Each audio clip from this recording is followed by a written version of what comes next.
நாங்க வந்திருக்க இந்த புது ரெண்டல் ஹவுஸ்ல எல்லாமே சூப்பருங்க.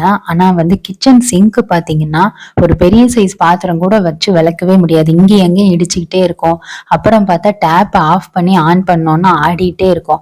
ஆல்ரெடி இதுக்கு முன்னாடி இருந்தவங்களே சிமெண்ட் அது இதுன்னு போட்டு ஒயிட் சிமெண்ட்லாம் போட்டு தான் அத நிறுத்தி வச்சிருப்பாங்க போல.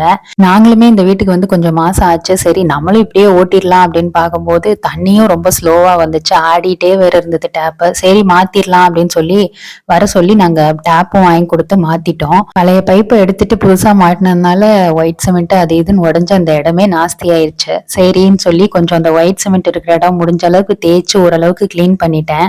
அப்புறம் சரி அந்த ஏரியாவை கொஞ்சம் கவர் பண்றதுக்காக கொஞ்சம் பிளான்ஸ் எல்லாம் வச்சு சின்னதா ஒரு மேக் ஓவர் பண்ணியாச்சு. நல்லா கொஞ்சம் இங்கேயும் அங்கேயுமா பிளான்ஸ் வச்சுட்டு கீழேயுமே கொஞ்சம் நல்லா கிளீன் பண்ணி விட்டாச்சு. ஒரு வழியா இப்ப டேப்பும் மாத்தியாச்சு, தண்ணியும் நல்லா வருது. இனிமேல் இங்கேயும் அங்கேயும் இடிக்காம கொஞ்சம் நல்லா ஃப்ரீயா பாத்திரம் கழுவலாம்.